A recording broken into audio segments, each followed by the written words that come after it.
Please welcome to the stage Whadjuk Elder and Community Leader, Uncle Barry Winmar.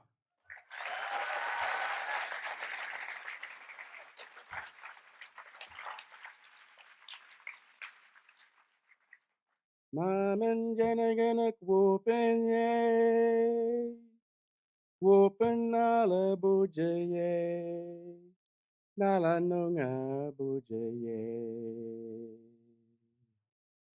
I begin by acknowledging my elders past and present, and today we gather on my ancestral land. This is the land of the Whadjuk Noongar people. I represent a people that has the longest continuous connection to this place for some 65,000 years. I represent elders and leaders that have welcomed visitors to these sacred lands for more than 3,000 generations. Welcome to country is a sign of mutual respect. I acknowledge and pay my respects to the Australian Labor Party for including a welcome to country as part of the Albanese government's launch today. Ngalak nyening kuru ngala nois neja nonga boja. Nonga mojer pernenyin and ekwabarak nonga boja kurlong. From the beginning of time to the end, this is Noongar country. Noongar people have been graceful keepers of our nation for many, many years. Ngala Jurup and Mamang Halakap Jurup and Yeni Noongar Buja. We respect the earth, our mother, and understand we belong to her. She does not belong to us. In all her beauty, we find comfort, and she is now a place for everyone who has now become keepers of Noongar country. Jinajin Karajin Jurup and Nijawan Noongar Buja Ngala Maya Border. We ask that you look, listen, understand, and embrace all the elements of Noongar country. This is forever our home. It's an honour and a privilege to be here today with you and all those diverse cultures that make up the wonderful Australia that we call home today. And we contribute to this country and build it to where we need it to be, which is a hard core value of the Labor Party. With the responsibility bestowed upon me by Noongar leaders and elders, I welcome everyone to this place and ask that the good spirits watch over each and every one of you and keep you safe while you're here, but also to ensure there's safe passage back to your homelands and the arms of your families and your loved ones. With the responsibility bestowed upon me, I say to you, Kaya wanju ngan kor jerpen, nijin nonga boja daja, wangini nonga boja, wanju. Hello and welcome. My heart is happy as we gathered here on Whadjuk Noongar Buja this morning, Perth, Boorloo. Welcome everybody.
Ladies and gentlemen, would you please be upstanding for the national anthem?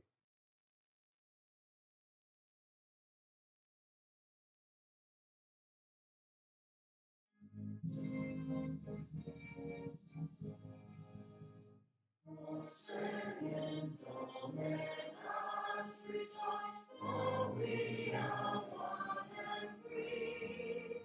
With golden soil and wealth foretold, our hope is earth by sea. A land of mountain nature's gifts, of beauty rich and rare. In history's page, let every state learn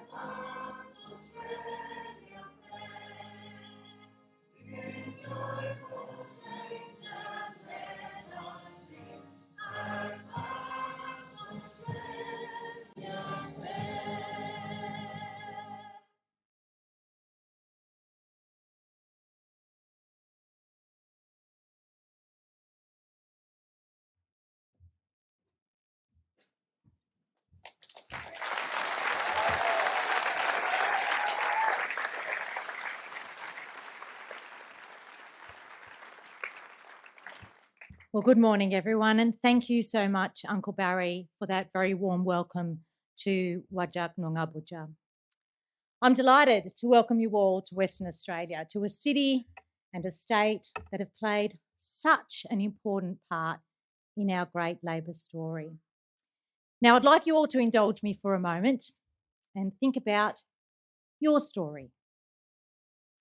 Think about why you're here today. Think about the light on the hill that drew you here. And maybe it's one of our great Labor legacies, Medicare, a national disability insurance scheme, education for all, universal superannuation. Or maybe it's the things that we've achieved together in the first term of an Albanese Labor government. Tax cuts for every Australian taxpayer, energy bill relief, cheaper medicines, cheaper childcare, real cost of living relief, free TAFE, fully funded public schools, interest rates down, jobs up, and wages moving again.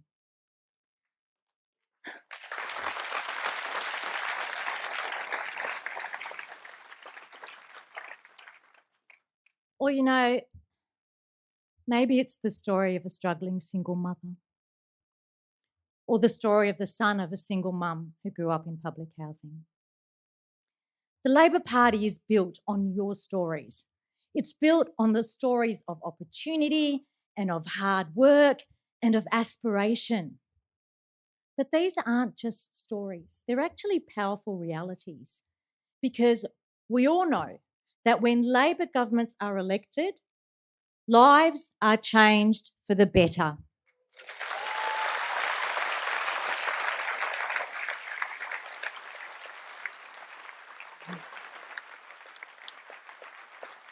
And our stories don't just end here, because we do not stop.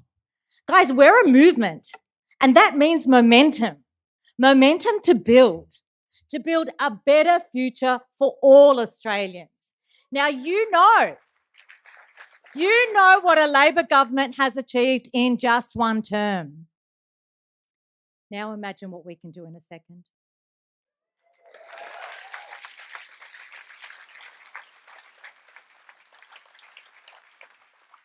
We will build on our first term, reforming education from birth right through to adulthood, so that every child has the opportunity to thrive and the capacity to soar. We will make Australia a manufacturing powerhouse, making things right here, using our wealth, our critical minerals, our resources, our people, building the renewables for a clean future, a clean energy future, more tax cuts, more money in people's pockets, more Australians seeing a doctor for free.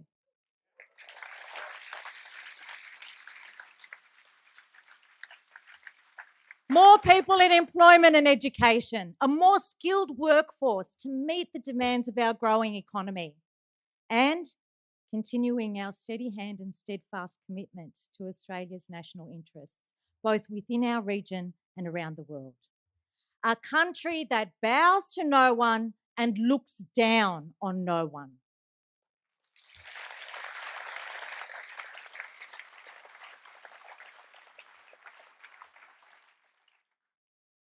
And we'll do this in the way that we've always done it, the Labor way, making a difference that ultimately lifts us all.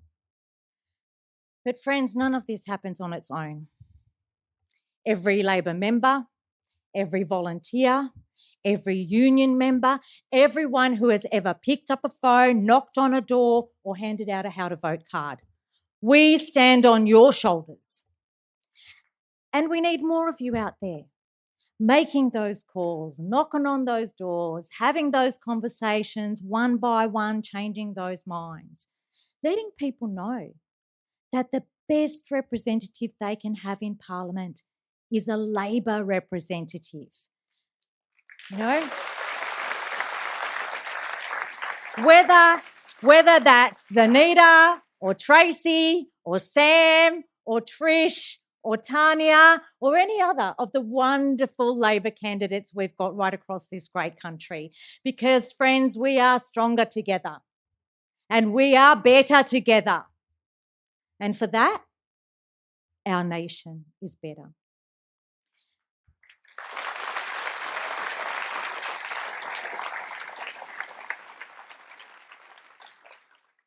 And nobody understands this more than our next speaker.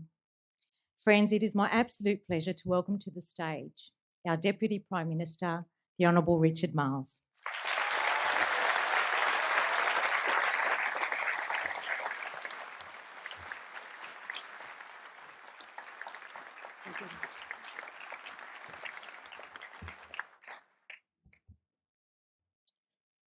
Well, thank you, Anne Ali, beloved by our caucus in Canberra and a true champion for Western Australia. And there are two things I really admire about Anne, and in fact, all of our colleagues from the West: how good you are at working and how good you are at winning.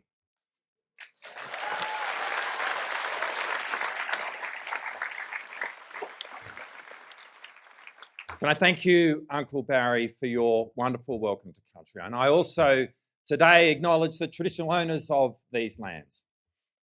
3 years ago, Australians made a choice and they made a change. You chose to end 10 years of cuts and chaos, of bad decisions and wrong priorities. You chose to stop our country sliding backwards, and instead you chose to build a better future. We couldn't fix everything in just 3 years, but we have fixed a lot and we've built a lot too. Real wages are going up again and inflation is going down.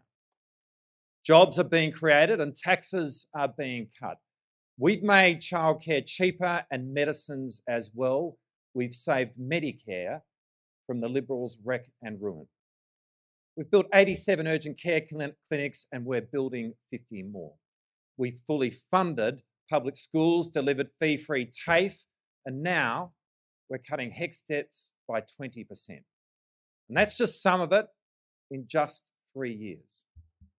Soon, friends, Anthony will talk to you about all that has been accomplished under his leadership and building on the progress that we've made together, his ambitious agenda for a second term.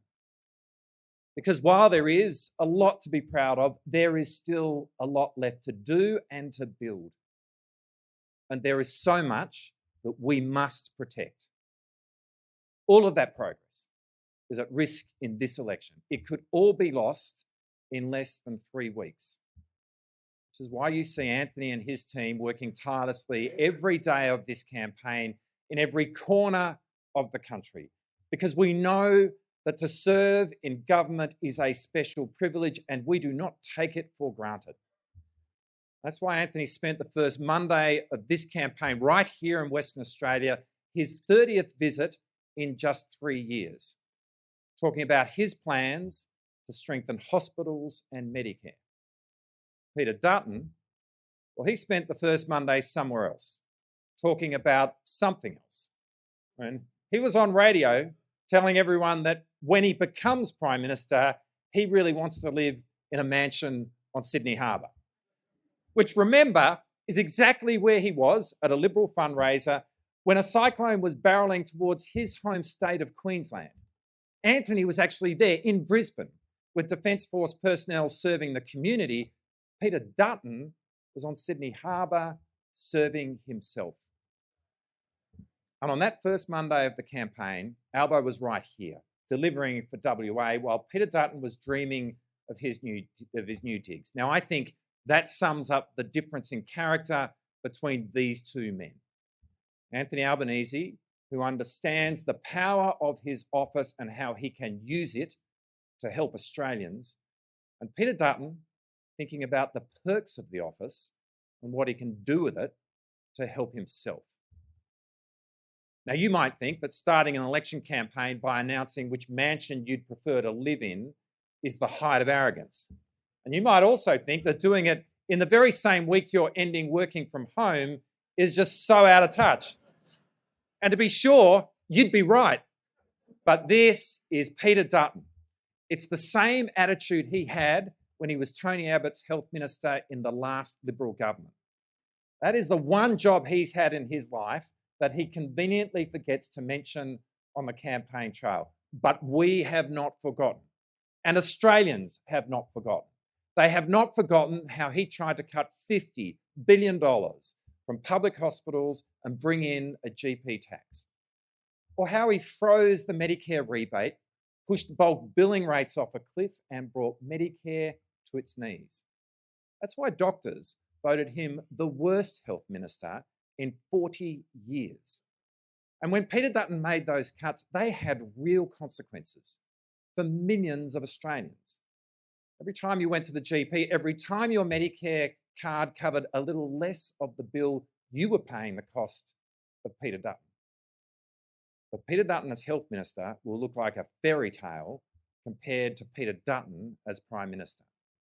And he's even boasted about his plans to perform, in his words, economic surgery on the country. Think about that. Dr. Dutton's economic surgery. That definitely sounds painful, and there ain't no way that's not going to hurt. Because there's only one procedure that Dr. Dutton knows how to perform: cuts and more cuts. Medicare, Dutton will cut it. Schools funding, Dutton will cut it. Energy bill relief, Dutton will cut it. TAFE, Dutton will cut it. New housing, Dutton will cut it. Jobs and wages, Dutton will cut it. In every part of government, in every part of life, in every part of our country, Dutton will cut and Australians will pay. And why does Peter Dutton need to cut? Why will Peter Dutton make you pay? So he can spend $600 billion on his precious pet project, a nuclear power scheme, which will take too long to finish, cost too much to build, and won't deliver enough energy. But it will most certainly increase your power bills. A nuclear power scheme using the most expensive form of energy there is, according to the CSIRO. I mean, literally every expert in the country has told him he's wrong, but he's just too stubborn to listen. And that $600 billion, well, that's money that has to come from somewhere. He has been far too busy taking his cues from other countries, from cuts and culture wars that have no place here. And he's been caught out this campaign trying to copy and paste policies from overseas to try and win an election here in Australia. In these uncertain times, we need leadership that is considered, not chaotic, reliable, not reckless. Anthony Albanese is providing the leadership Australia needs right now, and Peter Dutton could not be more different.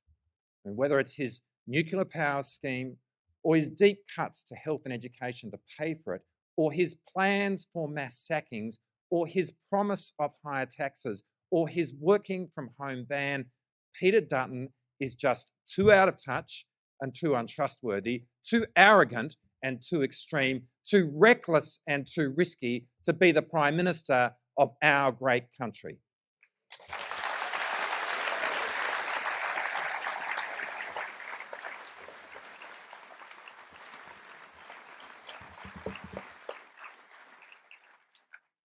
And so, friends, that means that we have just 20 critical days to stop him and his cuts and to keep building a better future for the best country in the world. An Australian future where we stand up for our own values, not the Americanisation of our health system.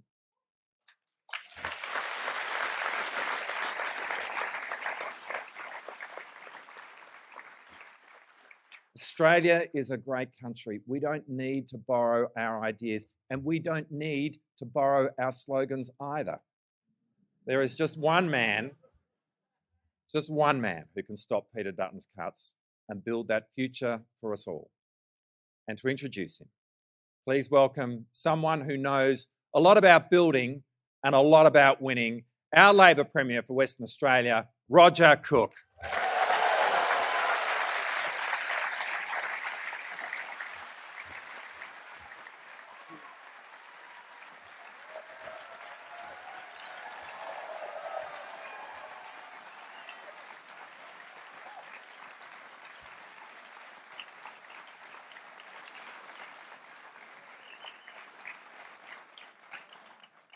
Good morning, and thank you very much, Richard. Look, before I start, I too acknowledge the Whadjuk people of the Noongar Nation, the traditional owners of this incredible country that we share, and we acknowledge their elders, past and present. Can I also thank Barry Winmar, the Deputy Mayor of Kwinana, bless him, for his welcome to country. Thank you very much, Barry, and great to see you here this morning. I acknowledge the Prime Minister, Anthony Albanese, members of federal and state cabinet, all elected members, every single campaigner, volunteer and supporter, unions and our workers, and in particular, those Western Australian campaigners who have gone back to back in their second campaign so far this year.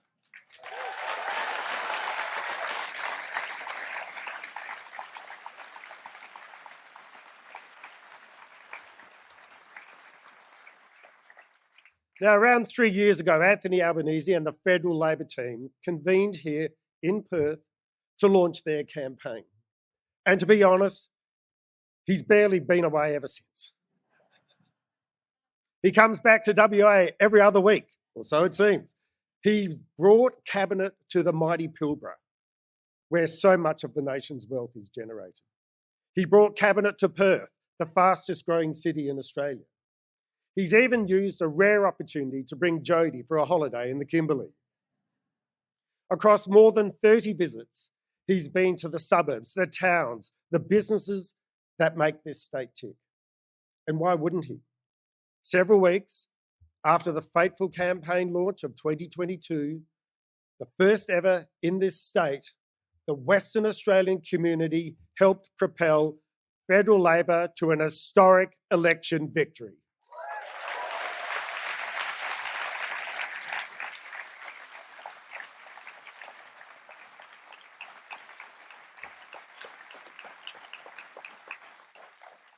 Well, friends, we're here to do it again.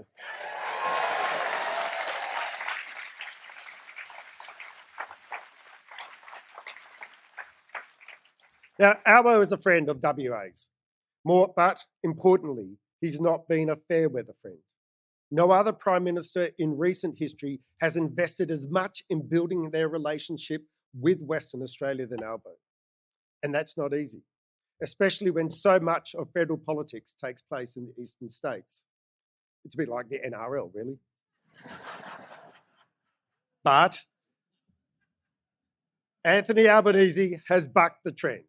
He understands the importance of Western Australia, not just to the federal election, but to the prosperity of the nation, to our future as a renewable energy powerhouse, to diversifying our economy and making more things here, and to ensuring that there is no better place in the world to get a quality job.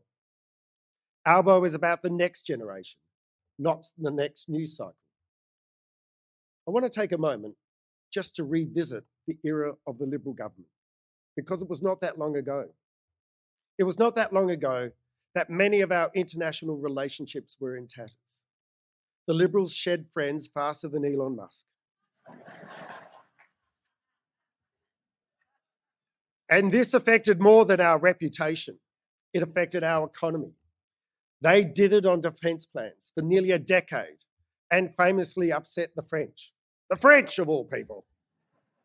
They alienated Australia's Pacific Island neighbours by making insulting jokes about rising sea levels.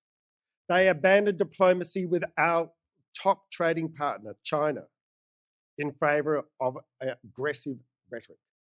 This, of course, culminated in a legacy of Chinese tariffs against beef, barley, wine, timber, and crayfish. As an export state, it was an appalling experience. Relationships that took years to build being trashed at the expense of local industries and local WA jobs. But over the last 3 years, bit by bit, the Albanese government has restored diplomatic relations. And at the same time, they've delivered cost of living relief to help Australians to weather the global inflationary crisis. They introduced tax cuts for everyone, not just the highest earners. And they have started an ambitious plan to bring Medicare back to its former glory following years of Liberal neglect.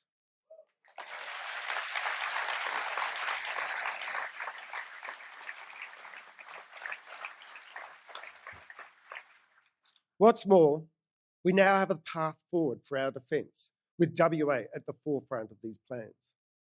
We now have a strategy for a renewable energy future, with WA's resources industries forming a vital part of the energy transition. We now have thousands upon thousands of students training for these jobs of the future through free TAFE courses. Anthony Albanese has been WA's partner in Canberra. We see eye to eye. I've known Anthony for a long time. He listens. He has empathy. He has energy and tact. He remembers his roots, and he is living proof that in Australia, a boy from public housing can realistically aspire to the highest office in the land.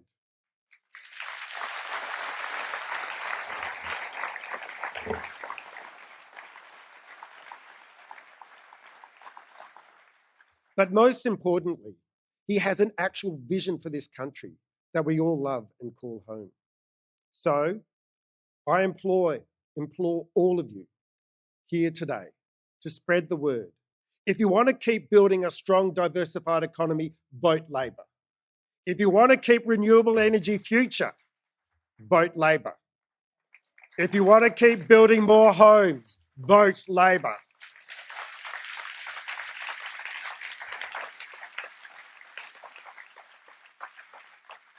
If you want a healthier future with cheaper medicines, affordable appointments, and better aged care, vote Labor.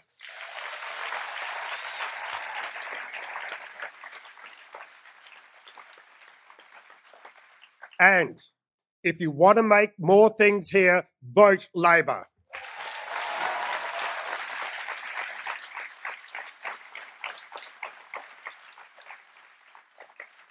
We are the party that will deliver.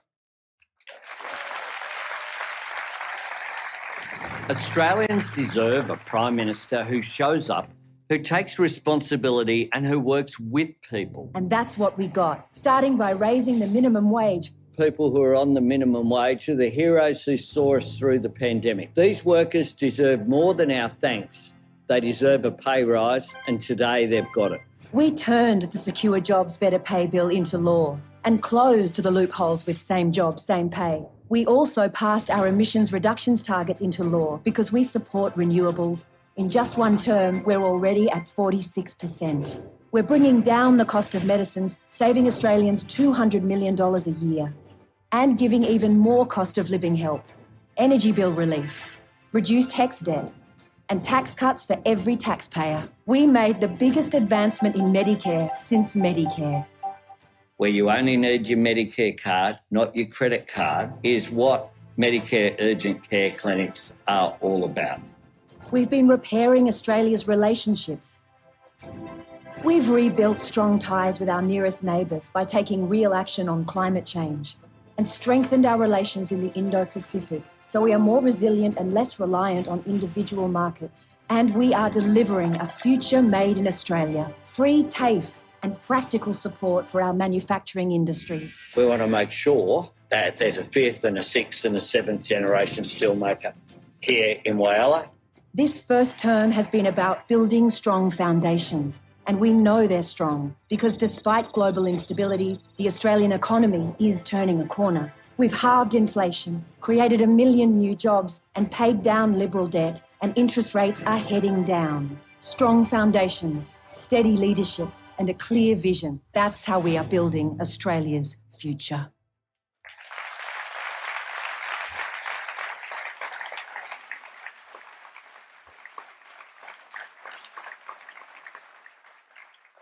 Ladies and gentlemen, I'm proud to introduce the Prime Minister of Australia, Anthony Albanese.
Well, thank you to whoever just yelled out, but also thank you to Roger.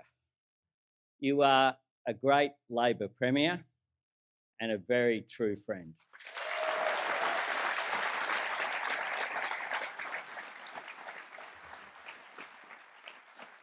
You always stand up for Western Australia, and our Labor government stands up with you.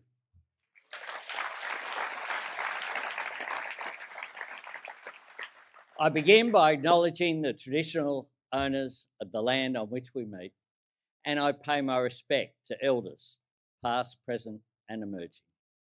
My fellow Australians, 3 years ago in this great state, my colleagues and I launched our election campaign.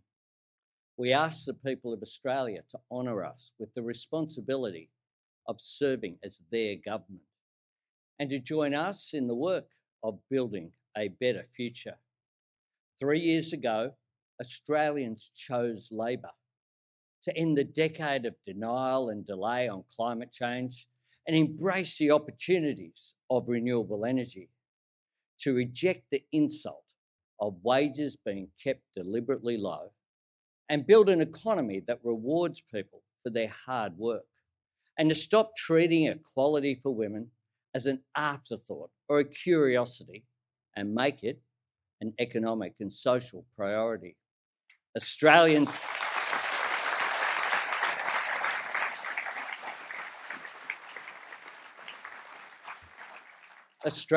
chose Labor to deliver cheaper childcare, save bulk billing from freefall, rescue aged care from crisis, to rebuild our relationships in our region and restore our place in the world. Each and every day of the past 3 years, our government has worked to deliver on these commitments, to repay the trust that people placed in us, to turn those promises into progress, to build the stronger economy, fairer society, and more secure future that all Australians deserve. 3 years later, there is still Liberal mess to clean up, still challenges to meet. There is still uncertainty that we must confront. And we are determined to keep helping and keep delivering for people under financial pressure. That is what drives us. That is why we seek a second term. Not because we think the job is done, but because we know there is still so much work to do. And because only Labor has the plan to do it.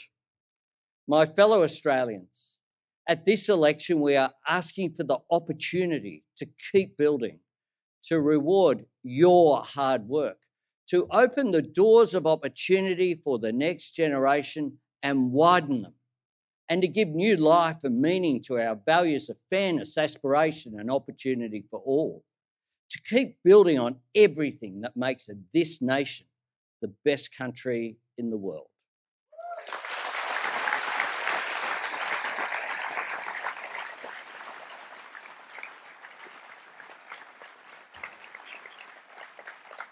Friends, when we came to government less than 3 years ago, inflation was going up, real wages were going down. Together, we've turned that around. Inflation was over 6% and rising. Today, it's down to 2.4% and it's falling. Real wages have grown 5 quarters in a row. Interest rates began to rise before the last election. Now they have started to fall. And more than 1 million jobs have been created on our watch, more than any time, any term since Federation.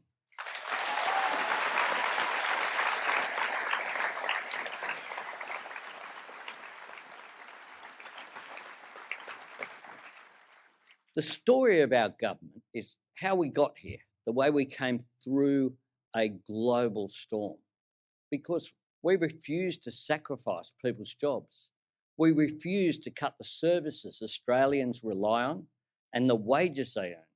We made responsible choices for the economy and we did the right thing by families. That's what Labor does in times of global uncertainty. We choose the Australian way, helping people under pressure, all the while building for the future, navigating the rough seas while always keeping our eyes on the horizon. That's why we have backed real wage rises for millions of workers and cut taxes for every single taxpayer, not just some.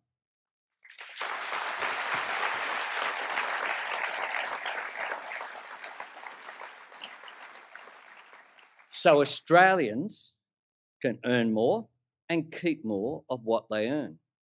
Today, in workplaces around our country, casual employees have new security. Same job, same pay is now law.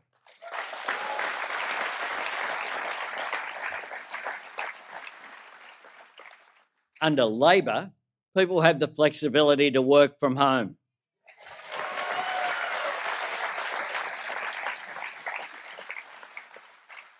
And what's more, when they get home from work, they have the right to disconnect.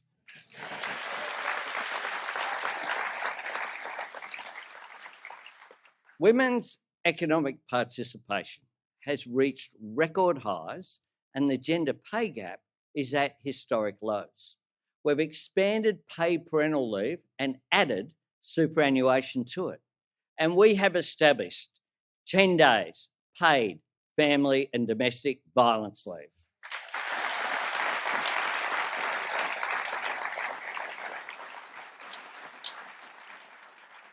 We understood that no woman should ever have to risk her safety in order to keep her job. Today, families are paying less for childcare and early educators are being paid more.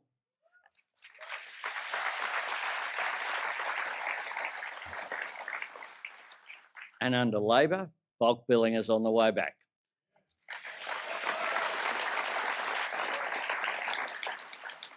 $87 new Medicare Urgent Care Clinics are open right around Australia. Promised 50, delivered 87.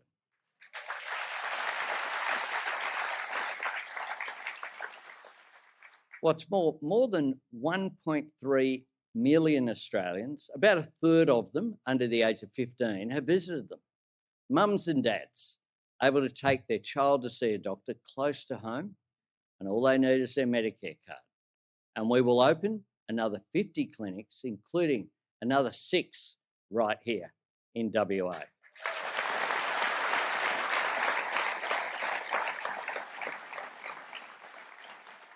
Under Labor, aged care workers have secured a historic pay rise.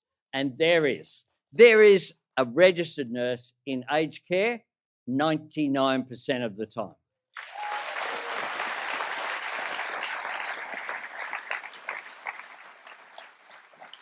Like so much else, the Liberals, when we promised this, said it couldn't be done. And after 14 years ago, my friend Julia Gillard commissioned the Gonski Review,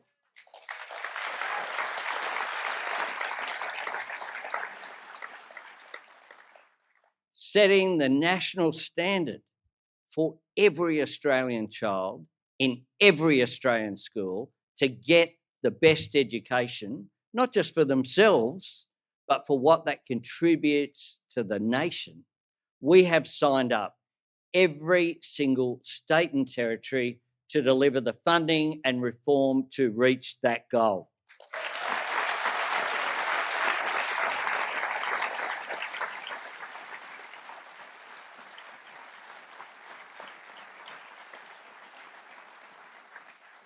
Better and fairer funding for every school because we value every student.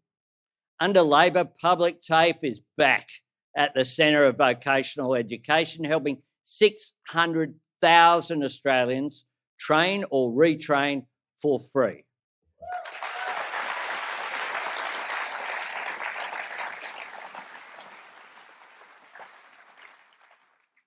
And Australia has resumed our place as a leader in our region, a neighbour that the Pacific can count on, and a nation engaged in the world. My fellow Australians, these are the strong foundations that we have laid together. Now we have to keep building new homes, new infrastructure, new energy, and more than bricks and mortar, the building blocks of a good life for you and for your family. Labor's plan for building Australia's future is about your future, your job, your wages, your education for your child and your Medicare, making you better off over the next 3 years. Because we understand that prosperity and security for our country begins with creating opportunities for our people. We know the best way to take our nation forward is to help you get ahead. By contrast, today and every day, our opponents are urging Australia not to go forward, to go back. Keep in mind that this is not some new generation Liberal team. These are the same people from less than 3 years ago. The same people pushing the same policies that inflicted a wasted decade on our country. They want us to go back to that. If anything, they want a more extreme version of it. Back to chaos and confusion. When this moment demands measured leadership and safe hands. Back to people working for less. Back to neglecting veterans and hounding the vulnerable. Back to the phony conflicts and borrowed culture wars that we didn't want under Scott Morrison and we cannot risk under Peter Dutton. And back to the cuts that pushed schools and aged care and Medicare and the NDIS to breaking point.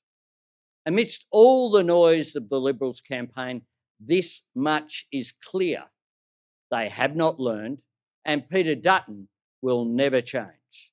This is not a time to risk Australia's future by going back to the failures of the past. This is not a time for cutting and wrecking. This is a time to keep building and to keep building with Labor.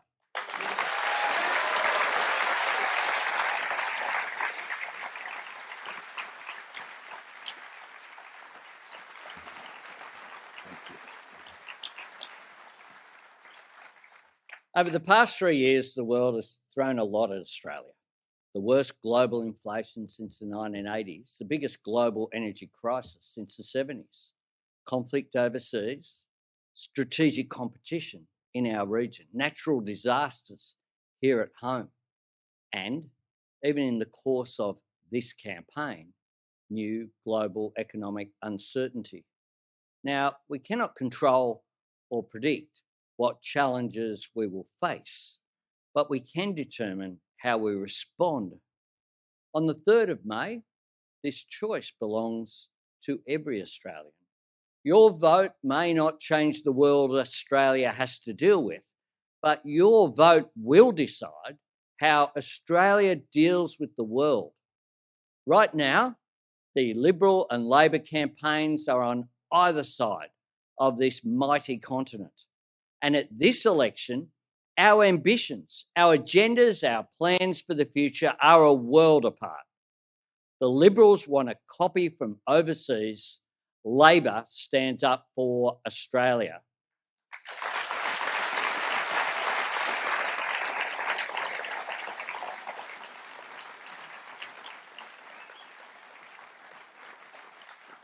They talk our country down.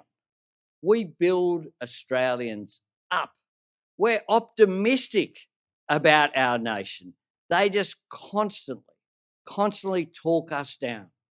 Under Labor, Australia decides the investments we make in our defence, our security, and our international relationships in our national interest. We trust in our values and we back our people because we know that a changing global economy demands better schools and TAFEs and universities, not cuts to education. Trade tensions mean we need to engage in our region and make more things here in Australia, not cut manufacturing. And growing global demand for clean energy means building more renewables here and now, not waiting 2 decades for more expensive nuclear power. Friends, when we look at everything going on around the world today, there is nowhere else you'd rather be than right here in Australia.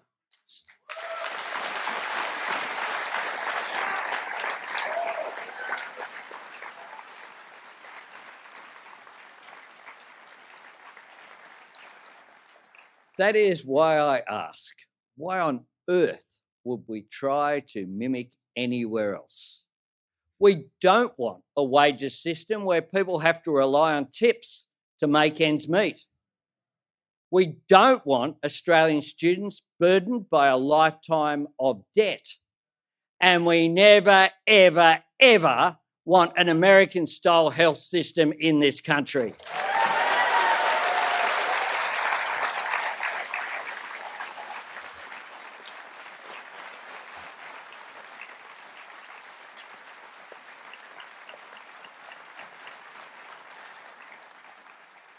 Extraordinarily, the Liberals have been busy claiming they would have already done a deal with the United States on tariffs.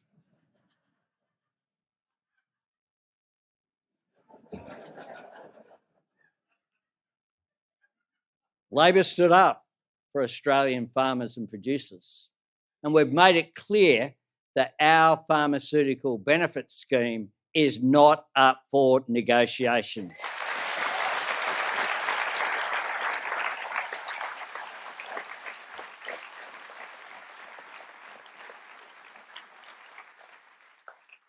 I say this to the Australian people.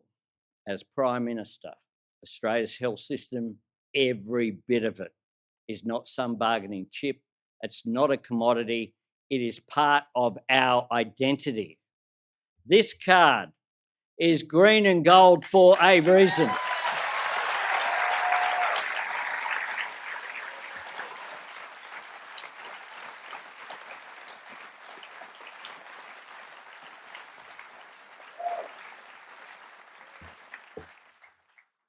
Medicare is a declaration of Australian values that no matter who you are, what your background, what your income is, you will get the care that you need with this.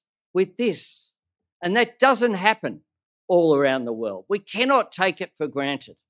And a vote for Labor will mean that this card carries even more value.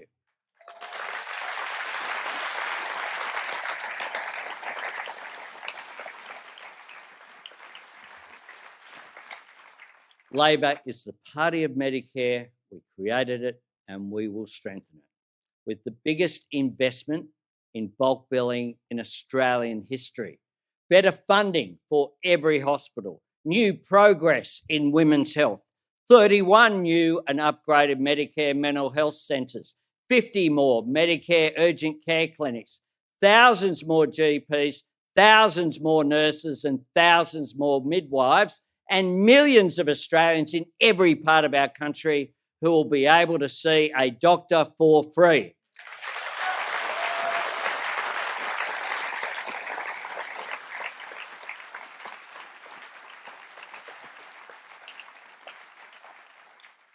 Helping people find a bulk billing doctor is just one of the ways we're acting on the cost of living here and now. Cheaper childcare for over 1 million families. More energy bill relief, $150 off the power bills of every household and for small business, taking 20% off student debt for 3 million Australians, saving an average of $5,500 each. Cracking down on supermarkets that rip people off, bringing the price of PBS medicines down to just $25 a script. That is the lowest it has been since 2004. And if you're a concession card holder, we've frozen it for the rest of the decade to just $7.70.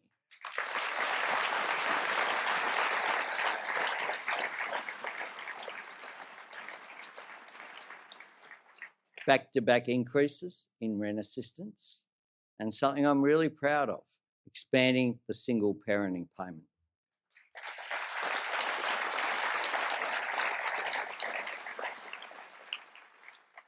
And of course, we had the courage and the conviction to change the tax cuts that we inherited to make them better and fairer for low and middle income earners.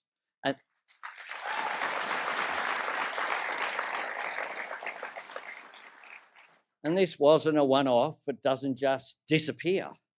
It won't be replaced a year later by higher taxes on everyone, which is what our opponents are actually offering at this election campaign. We are cutting taxes again and again for all 14 million taxpayers, not just some. Our top-up tax cuts put an average of $2,500 back in people's pockets for every taxpayer, every year, forever. We are taking immediate action and we're building to last, making free TAFE permanent, locking in our 3-day guarantee for early education, the next step to universal childcare. We will help people bring down their power bills once and for all by cutting 30% off the cost of a battery. And we'll finish the NBN with fibre, not copper, by the way, and keep it in public hands.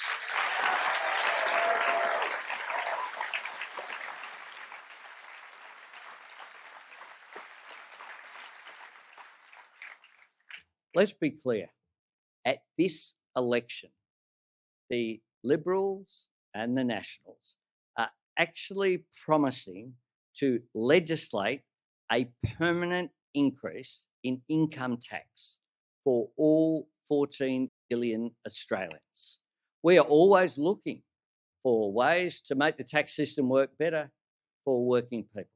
And today, the commitment that we're announcing will do precisely that.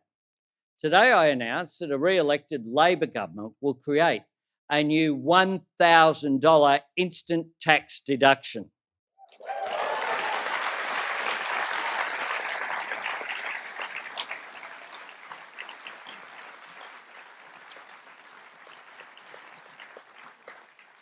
This will guarantee that everyone can opt for an automatic tax deduction of $1,000 on their work expenses. No paperwork, no box of receipts, no scrolling through your online banking. Just tick the box and your return's ready to go. Every year.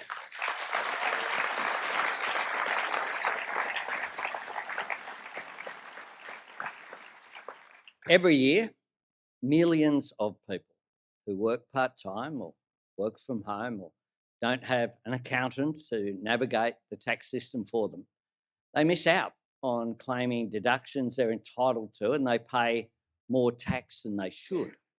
This reform fixes that, and it fixes it forever.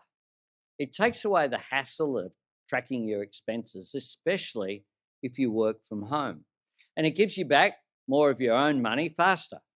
Importantly, if you're in a job where you spend more than $1,000 each year on your uniform or equipment, you can still claim a higher deduction in the usual way. No one will be worse off under this reform, but I make this point. Nearly 6 million taxpayers, overwhelmingly low and middle income earners and young Australians, will be better off. Under Labor, you earn more keep more of what you earn, and now you get more back at tax time as well.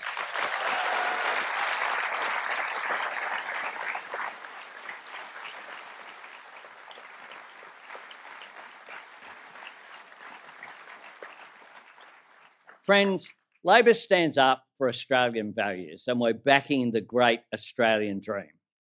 Buying a first home has never been easy, but for this generation, it's never felt further out of reach. And it doesn't have to be that way. Not here, not in Australia. In Australia, home ownership should not be a privilege you inherit if you're lucky. It should be an aspiration that Australians everywhere can achieve. Making this a reality begins with recognising that things are fundamentally different for this generation. In 2025, there are many Australians on incomes where any bank would offer them a typical home loan and they would be able to make the repayments, but they just cannot save up the 20% deposit.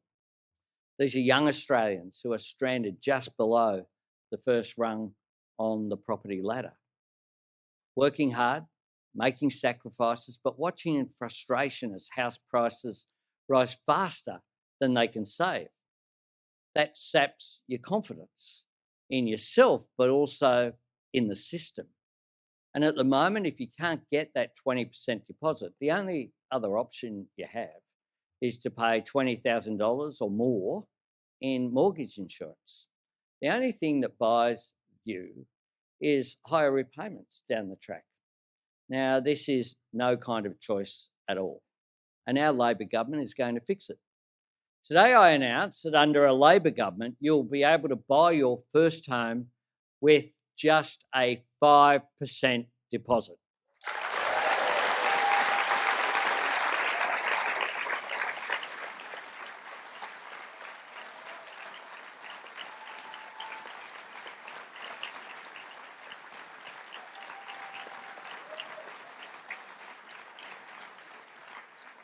Our 5% deposit plan will be open to every Australian looking to buy their first home. It will be available for homes valued all the way up to the average price in every city and region. And you won't have to pay a single dollar in mortgage insurance. Our government will cover it.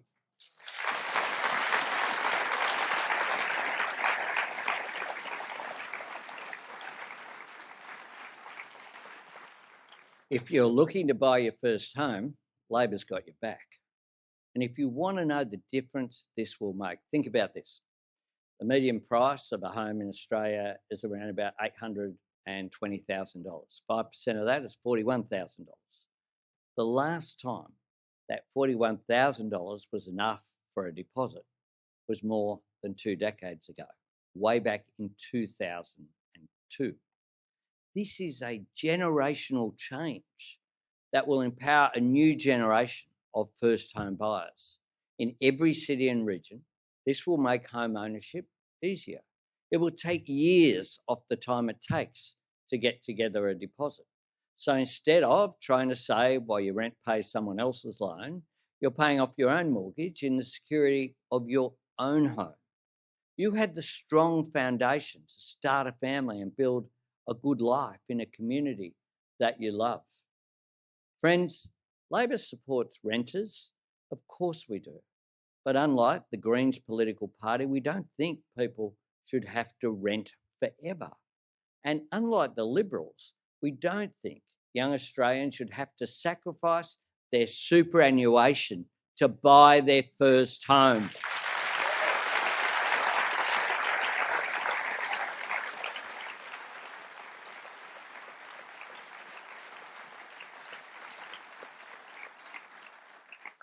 This generation of Australians should not be forced to choose between the opportunity of home ownership and security in retirement. Australians deserve both, and Labor is building both.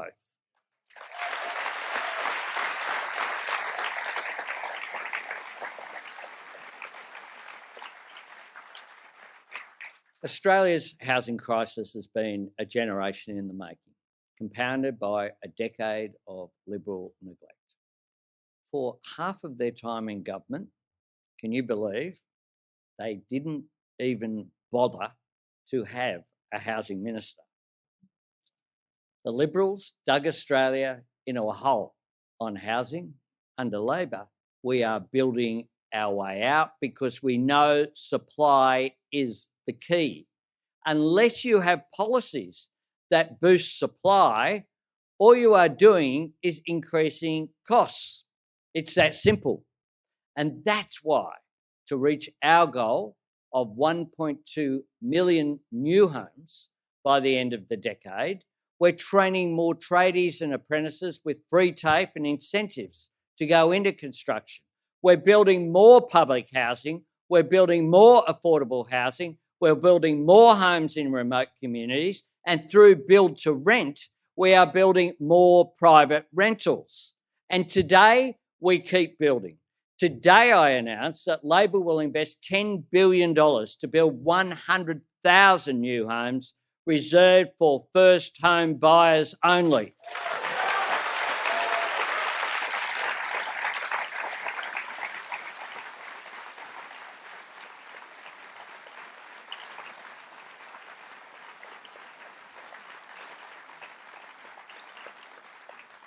No competition from property investors, just a fair crack for young Australians.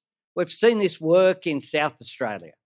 We will bring it to the national level with national leadership because we want Australians to be able to afford a home where they want to live, close to their family, friends, work and community. Through a decade in government, the Liberals invested less than $5 billion in housing over an entire decade. Labor is now delivering our $43 billion Homes for Australia plan, 8 times bigger and 100 times better.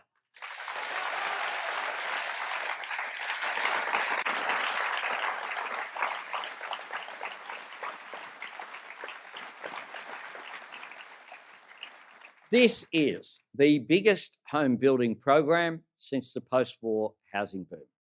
Back then, Ben Chifley's Labor government said that housing was, to quote Ben, not only the need, but the right of every citizen.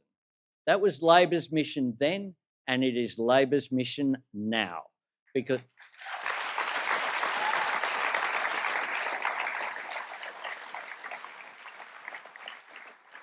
the right to a roof over your head and the aspiration to own your own home doesn't belong in the pages of history. It is fundamental to Australia's future as we go forward. Friends, what drives Labor's campaign is what drives our Labor government, delivering for people, making a positive difference in the life of every Australian.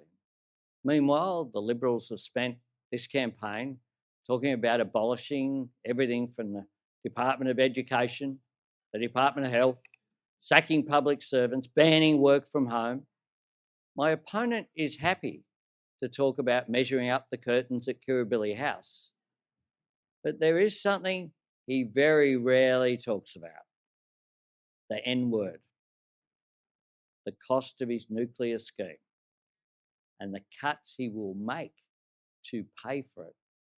In Collie here in WA, just like their other nuclear reactor sites that the Liberals talk about but don't want to visit, their scheme will mean shutting down renewable energy projects that are already under construction. I've been there, I've seen it. The massive batteries that will connect up with the transmission lines that will power southwestern Australia. If the Liberals and Nats had bothered to listen to those communities, they would know that. Instead, after a decade of chaos and pushing 23 different energy policies without landing one of them, they are now trying to sell a nuclear scheme that will close manufacturing centres, derail new investment in the regions, and drive up power bills for everyone. And they will charge the lot of it, the whole $600 billion, to the taxpayer because the private sector doesn't want to touch their nuclear scheme with a barge pole. Our government has a 43% emissions reduction target for 2030. We have legislated net zero by 2050. We have one energy policy and we are delivering it, driving record private sector investment in renewables backed by gas, hydro and batteries. Our plan means energy security, environmental responsibility and economic sovereignty. It will power a future made in Australia so we can make more things here, so we can secure the jobs of workers in energy and mining and manufacturing.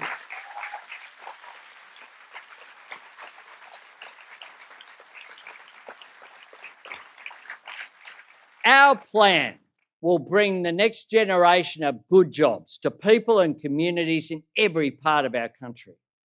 The Liberals want us to turn our backs on all of that, to forfeit our nation's unique advantages, a combination that nowhere else in the world can match: our sunlight, our space in this vast continent, our natural resources, our skills and technology, and risk it all on nuclear reactors that won't be ready until sometime in the 2040s.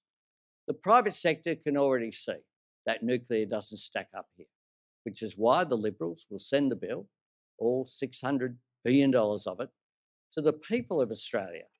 Now, we know they will sack 41,000 people. We know they will increase income tax for 14 million taxpayers, but even those two measures combined is really a drop in the ocean.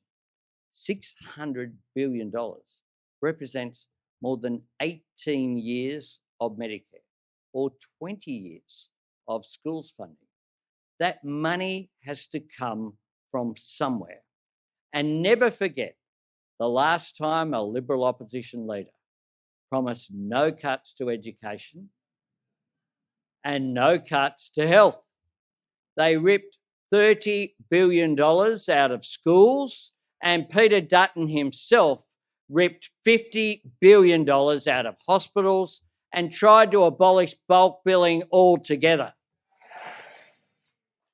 My message to every Australian is this: if Peter Dutton won't tell you what cuts he will make before you vote, if he refuses to say where the $600 billion for these nuclear reactors will come from, then every other promise that he makes is worthless.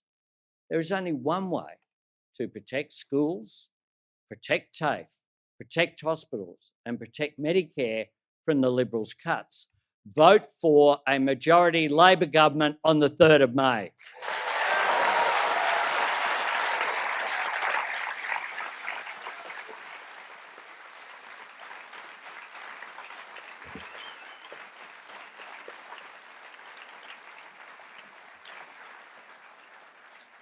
Friends, for hundreds of years, in England and across Europe, when people needed to describe something impossible, something that simply couldn't exist, they would say it was like a black swan.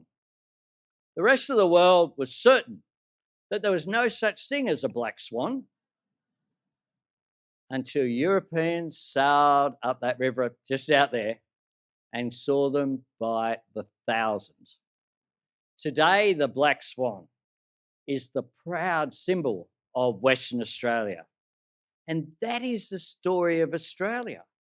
We're not shackled by old thinking. We're not captive to the habits and fears of the past. We're enriched by every faith and tradition on earth, including the world's oldest continuous culture. But Australia's character has always been our own.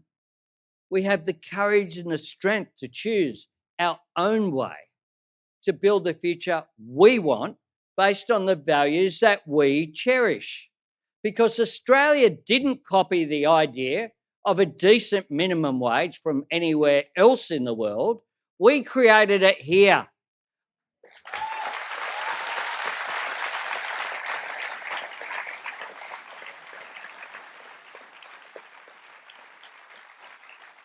We didn't steal the idea of universal superannuation from somewhere else. We made it here.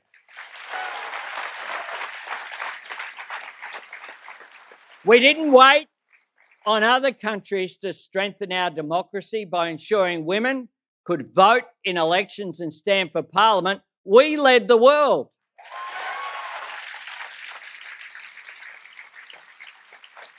And we certainly didn't settle for a second-hand or second-rate health system. We built the best. We built Medicare. That is the Australian way. That is the Labor way. And that is the choice I'm asking the Australian people to make on the 3rd of May.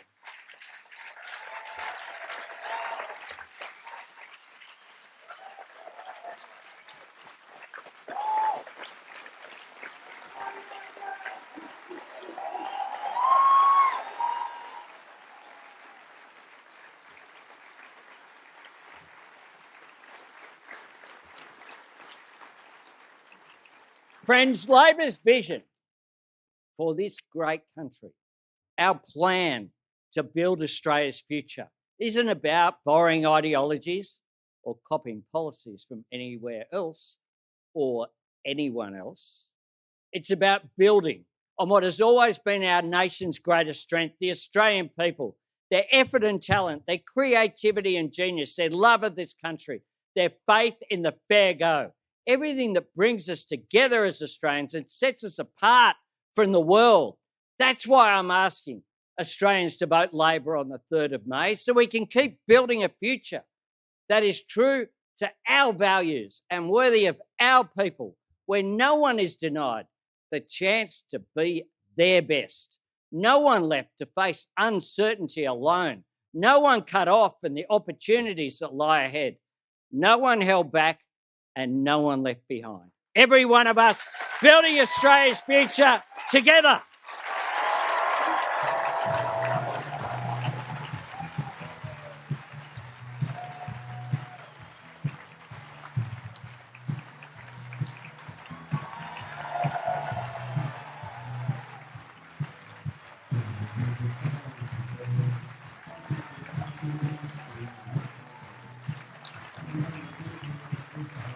Authorised P. Erickson, ALP Canberra.